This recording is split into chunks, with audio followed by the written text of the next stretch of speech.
You are listening to the Shmiras Einayim podcast. Chizuk and practical help to overcome our most difficult nisayon. The story of Yosef HaTzadik is a very, it's a sad story. On the one hand, because of the way things played out, and obviously it has a happy ending. But just because something has a happy ending doesn't mean that this whole thing wasn't extraordinarily difficult.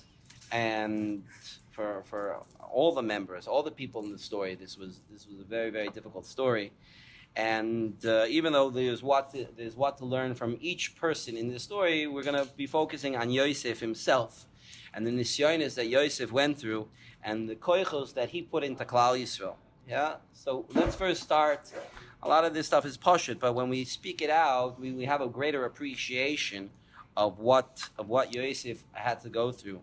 Yosef was sold by his brothers, and basically he knew already that nobody was going to come search for him. Nobody was coming to look for him, and he was hefker. He was gone. He was sent down to Ervas Haaretz, sent down to the most trusted place in the world at that time, and thrown in to be an Eved. And Eved, the Avodim, we know that Avodim are known to be the most prutzim. Yeah, like the Mishnah in Pirkei Avos says about Hamar be'shvachim, Hamar be'zima. Yeah, that is Marbe Avodim, Marbe Gezel, Marbe Shvachim, Marbe Zima. This is something that is just it's open for hefkerus. And to make matters worse, Yosef was actually successful. Yosef did pretty well, and the fact that he did pretty well brought more nisyonos. We all know the story. The Potiphar's wife. She gets to liking Yosef, and she tries to seduce him. She tries to do all kinds of things, and he wouldn't look at her. He wouldn't even look at her. This is a tremendous, an amazing koyach. He wouldn't even look at her. He says, I heard somebody told me one time that they went on some kind of program where there were a lot of people in this hotel, yeah, and the women in the hotel, they changed their clothing for every meal. Every meal, they changed one outfit for Friday night, one outfit for lunch that the next day, and one outfit for that. So I said to him, there's a makor in Chazal for such a thing. Where's the makor? From Potiphar's wife. Because it says Potiphar's wife changed her clothing 3 times a day in order to get Yosef's attention. So that's the makor. That's the makor for such a thing, to do such a thing. Yeah? Obviously, making a little bit of a joke, but Lamaisa, that's what she did. She dafka did it on purpose in order to try to get him to look at her. That's why she did it. And when he wouldn't look, which was an amazing thing, yeah, you have a 17-year-old bocher. Okay, maybe by that time he was 18. Yeah, wow. So makes 70. Yeah, when he went down, he was 17. Within the next year, at some point, he turned 18. Yeah, and that makes it better. He's a year older. He's 18. So that's the Yetzer Hara is bigger. The Yetzer Hara is smaller. When he wouldn't even look at her. It's an amazing thing. At a certain point, she got very, very angry, and instead of trying to do things the nice way, she was trying to do things the not nice way, and she started to threaten him, and she started to physically assault him.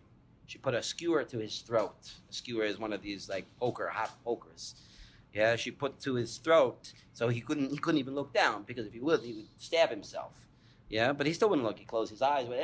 Anything he did everything in order to keep away from her, to the point where ultimately he was thrown into jail. Oh, now he's in jail. Great, but maybe he's at least safe. No, Chazal tell us he wasn't even safe in jail. She would come to him there too.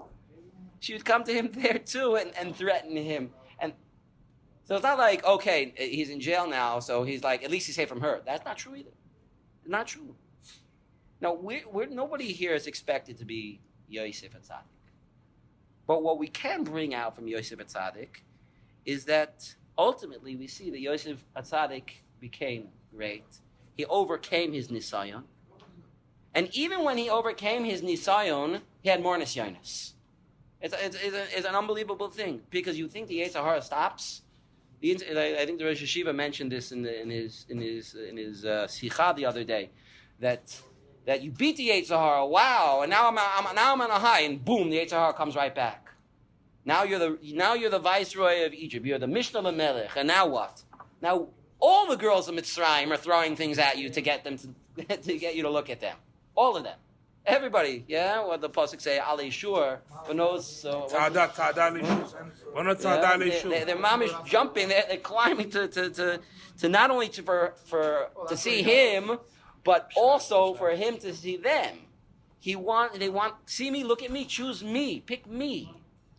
Yeah, I mean, they know the most eligible bachelor of Egypt here, is a 30-year-old guy, no wife.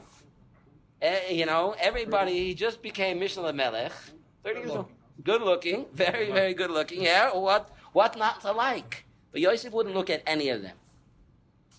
Like I said, we're not expected to be Yosef. Everybody has an nisayon that's meant for them. But what Yosef did was he put into Klal Yisrael this koyach to be able to hold back. Yosef gave that to all of us. He set the foundations in Mitzrayim to be shomer from Arayas. Klal Yisrael in Mitzrayim were shomer from Arayas. That's why Chazal in Parshas Bamidbar and also when it lists all the mishpachos of Klal Yisrael, the 65 mishpachos of Klal Yisrael, Hashem they put a hey and a yud, a hey at the beginning of each mishpacha and a yud at the end, to say that Hashem's name is giving edus on every single mishpacha in Klal Yisrael, that they were shomer, they have pure lineage, that there wasn't any znus in Klal Yisrael. There's only one example where the Torah tells you, the Torah publicizes the one ma'isa of znus, and that was with Shlomi's Bas Divri, where the Torah says it's Bas Ish Mitzri, and Chazal tell us exactly what happened, and even that was ba'onis.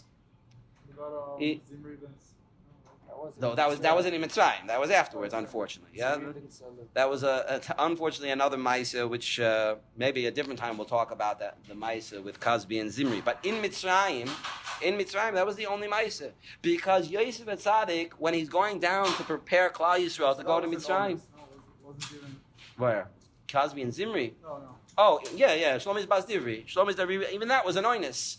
It wasn't. Yeah. She thought this was her husband. That's what she thought. It was her husband. Yeah. Lamaise was an oinus. Lamaise was an oinus. But that was the only maise of znus. How could that be? They were in Mitzrayim for 210 years. They were Bali Avodah Zarah. Yeah, they weren't shomer bris milah. They didn't do bris milah, and bris milah is one of the biggest shmiras for Arayas. And yet they still were safe from it, because Yosef put that koyach in. Said when Yaakov Avinu was getting ready to go to Mitzrayim, he said, I can't go to Mitzrayim yet. We need to establish a base medrash there. We need to get it ready before we can go down there. Yehuda, go down, get the base medrash ready, set things up so that when we go there, we'll be ready and we'll be able to establish a community. Because if you don't have that, you don't have a base medrash, you don't have Torah, then we're just going to fall apart. And how did Yosef do it? Unbelievable. HaKadosh Baruch Hu helped him, obviously. Yeah, but Yosef had Bechira too.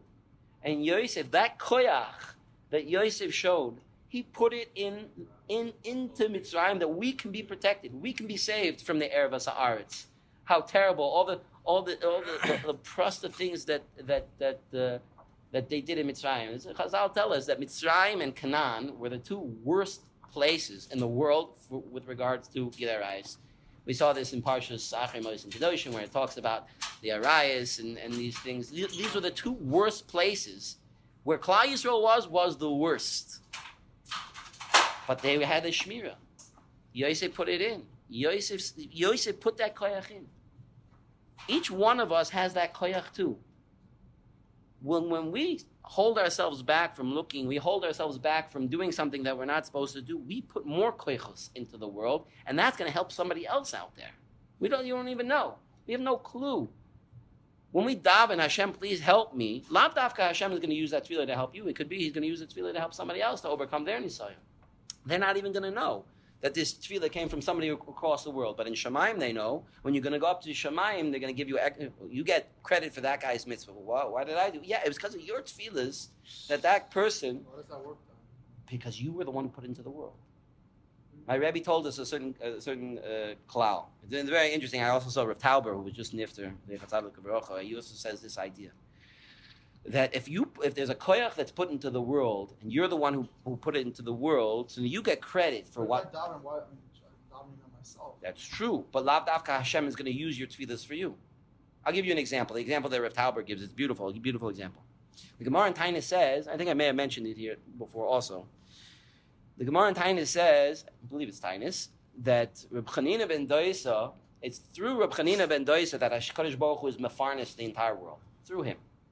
But you should know that Reb Chanina ben Doisa is so poor, he eats almost nothing. Yeah, what's the lashon? Charuvim. Yeah. Shabbat is Shabbat, yeah. He mamish does nothing. But it's through him that mefarnes the whole world. So Reb Tauber says pshat's like this, very a posh pshat. How is it through him? What does this chazal mean? What does the chazal mean? It's beautiful, a beautiful pshat. Pshat is like this. A person needs, the whole world runs on tefillah. Without tefillah, nothing would go. Nothing would work. The whole world only runs on tefillahs. So there are a lot of people out there that don't daven. How do they get by? How do goyim? How do they survive? They don't daven. So Kadosh Baruch Hu takes other people's tefillahs in order to run different parts of the world. I hear that by parnasa. If I daven for parnasa, for me it's not good. So Hashem will take my tefillah and give it to someone else. But when I'm asking for siyata d'shmaya in a nisayon that I have, yeah, there's no such thing as I don't need it. Everyone needs siyata. And a chanami. It could be the siyata d'shmaya, but it could be the siyata d'shmaya is not to fulfill the whole thing. It's to fight. Or let's say the part of it. It could be a lot of things. Kodesh Baruch Hu can decide you don't need the siyata d'shmaya. He's not going to put you in that nisayon in the first place. You think you're going to be in the nisayon, so you daven for siyata d'shmaya to overcome the nisayon. But then in the end, you're not in the nisayon in the first place. So the tefillahs are open.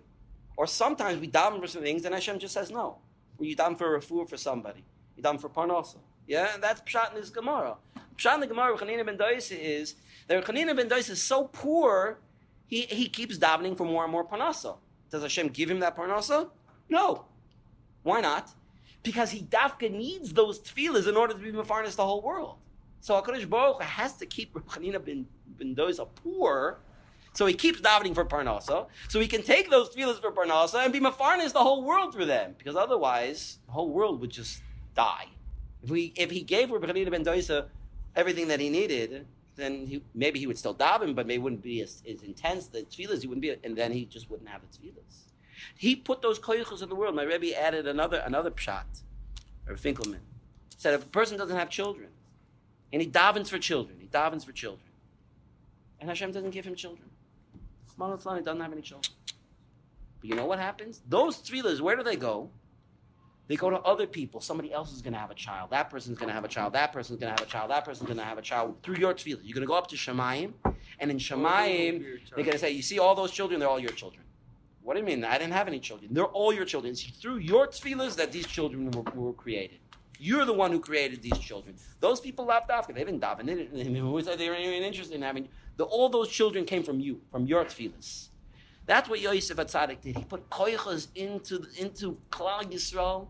Now we have the ability to now overcome. And when we do it, we also put koychos into Klal Yisrael. Every time a person overcomes, we're putting more koychos in, and somebody else is going to get a charge from that. Sometimes we got to pick me up. Where did that come from? I don't know. I'm feeling better today than I felt yesterday. Yesterday was a harder day, and today I'm feeling good. How did that happen? I don't know. I just do. When I woke up today, I felt better. Who knows? Maybe we don't know. But I can tell you for sure, you are putting koychos in. Where do the koychos go? Kodesh Baruch Hu knows that. Kodesh Baruch Hu has cheshbonis where each koyach goes. And ultimately, we'll get the schar for it. Manal Tzana works the opposite way also, but I'm not going to talk about that. לגבי חולים, אם אחד מתפלל ולא עלינו מישהו נפטר, והוא היה חולה, וזה סיק, אז זה הולך לחולים אחרים או לא משהו? כן, this is a famous story, I think, with Rav Aryeh Levin, that there was a woman who came to Rav Aryeh Levin and said, my husband, he said, my husband was very, very sick, and I davened, and I cried, and I cried, and I cried, and he died. What happened to all my tefillahs? Where did they all go? So they said, the famous story, Rav Aryeh Levin said to her, Hashem took a cup, and he collected every one of your tears, your husband, and every time that there's something that the goyim want to hurt the Eden, they take one of your tears and he puts it out. Another time, he takes one of your tears and he puts out that sakana, that bad thing's going to happen. So Rebbe gave me nechama. The tefillahs don't go to waste. Every tefillah is going to be used somewhere. Where is it going to be used? It might not be used where you thought it was going to be used. That's where your tefillah, Kodesh Baruch Hu, because we need the tefillahs. That's tefillah. But everything we do also, it makes a difference. It has a roshim in the whole world. And my Rebbe always tell us also, probably still tells us, we're connected like a big circuit breaker. We're connected. Yiddish, Judaism, the Jews are connected to different parts of the Bria. If we do things right, then the world runs the way it's supposed to run. If we do things wrong, the world doesn't run the way it's supposed to. Yeah? Ein Puranios ba ela b'shvil Yisrael. If we're doing things wrong, things go wrong. Every time there's some kind of natural disaster, a tsunami or an earthquake or we have an effect. It has an effect on the world. There's a famous story with the Chavetz Chaim, that the Chavetz Chaim, they sent word that the Mississippi River in America overflowed its banks and massive flooding, people damaged. And when the Chavetz Chaim heard about this, he said, we have to say Tehillim, we have to be Machazik and Musar and Avodas Hashem. Somebody said to him, why do you care about what happened in the Mississippi River? Who cares? Well, I mean, what does it have to do with us? He said, what do you mean what does it have to do with us? Everything that happens in the world has to do with us. Every type of thing, everything that happens in the world has to do with us. It's too Arab, too in Syria that the Arabs are fighting with each other. We need to care about it. Adirabba, like my Zayda Shalom says, they should both be matzliach. No, I know that's. Avelasu said, Pikud HaOrif, die. Pikud HaOrif. That's the Chalashnet. No, but I'm saying, but if that's the so, then it's not something regular. That there's a war. No, so that's two people. Those are people. I'm talking about things that naturally happen in the world. Let's be choizer. Let's be choizer. For ourselves, yes, it's true. We put these koichas in the world just like Yosef put the koichas in the world. But there's more than that. When a person overcomes the nisayon at the moment of the nisayon, it brings down here from the Sefer Torah HaKodesh, Rabbi Yitzchak Zilberstein brings down that that's a mesugal time to daven. Because what happens at the moment that a person overcomes his nisayon, an orshel kedusha is nichnas l'toicho. It's an ace ratzon, and you should daven for whatever you want. If you're oimid bin nisayon, dafka in this place where there's a nisayon, you're walking on the street now. Yeah, I'm walking here for this year. I'm walking up the street, and I had two nisyonis on the way. One was that there was a girl walking in front of me.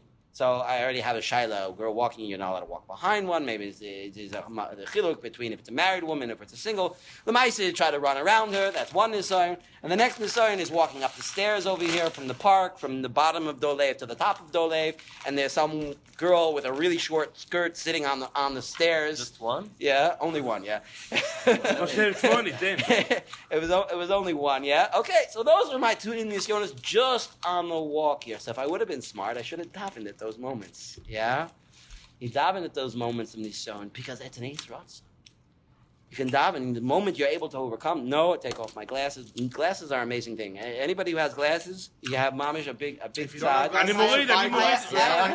I think contacts are. I don't recommend contacts because you don't have this mila with contacts. You can't just take your contacts off and walk. Now you have to be careful. You can't really do that if you're driving. That's true too. So you have to be careful with that with driving. Definitely don't take your glasses off with you driving. Yeah. Lemaisa, don't do that if you're driving. Never drive behind a woman. Yeah. Lemaisa, it's as long as also you're not going to walk into her or into a wall by taking off your glasses. Those who don't have this problem, yeah, it's taka a good thing if a person has the ability to do it.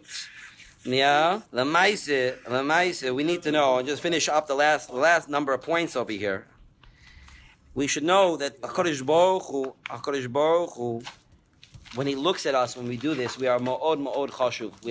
We are so precious in Hashem's eyes when we do this. It's little things, holding back a little thing, and we should realize also that we're not actually going to lose anything. Person should realize that these are cheap thrills. They last for a second or 2 seconds. You get a cheap thrill. I'm not going to say that it's not nene. It's not true. There is hana from it. But when you hold back from this hana, you're going to end up with better hanas. I'm not just only talking about an olam I'm not only talking about an olam haba. I'm talking about an olam hazeh. We know that the Goyin, he brings in the Eben Shlema, that a person who gives up pleasure in this world will get those same pleasures back in a mutter way. He'll get the same exact ones back in a mutter way. A person will always get it back. I can't tell you, unfortunately, how many times I've heard stories about how, and sometimes firsthand I've heard from people, not just second or third hand, I've heard from people, themselves, how things that they've done specifically when it comes to Shmir Seinayim have caused major nisyonos later on in life, have caused big problems when it comes to Shalom Bayis and other things. And a lot of times when you do something earlier in life, you don't really think about like what kind of an effect is it going to have later on me, on my life. They don't think, what's the big deal? A lot of times people think, I can have this and I can have that. No. I can have my pleasures now and I can have my pleasures later. I can do this and I can do that. It's just not true. It's not true. And until you get there, you don't realize it. But once you get there, it's too late. Once you get to that point where now I have this problem, now what do I do? And how many times I put my hands to my face and said, oh my gosh, why did we have to come to this? Yeah, let's say a person, he read in a book, he was going on a tour, and he wants to go to a certain road in a certain country because he heard that on that road are the most beautiful views, and I want to see the most amazing, beautiful views, and it's on that road. And he gets a trip, and he goes to that place, and right there, as he gets to that road, there's somebody standing there, and they said to him, he rolled down the window, and he said, let me tell you something. Don't go on that road. Don't go on that road. I'm telling you, it's very, very dangerous. It's very, very dangerous.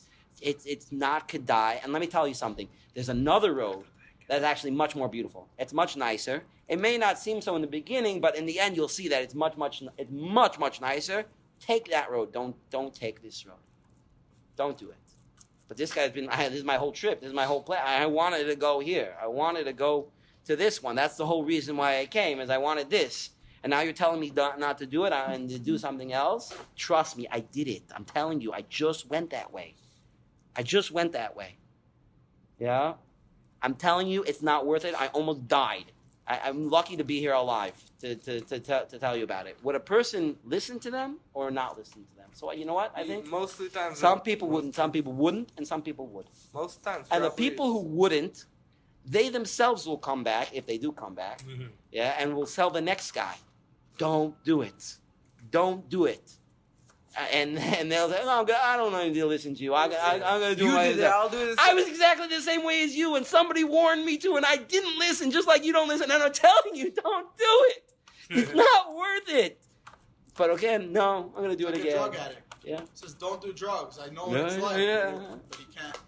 That's what you need to understand. There's a certain level of trust that a person needs to have in the words of Chazal, in our Rabbonim, that we need to understand that it's not worth it. Ultimately, the person's going to pay the price down the road. And it's not worth it. Why should I do that? Why should you do that? For what? Some cheap thrill now? For one little second of pleasure here or there? For that, it's not one little second. I'm going to do it all the time. So I'm going to do it all the time. So it's not one little second of pleasure. It's like hours and hours, days, months, years of pleasure. Oh, you very boy. The hole just gets deeper and deeper and deeper. And it's a rachmanos. It's a rachmanos. And when you don't, when you're able to hold back, what do you get? What did Yosef get? Did Yosef know that it was going to be written down, this whole story about him? Did Yosef know that he was going to be... Did he know anything? No.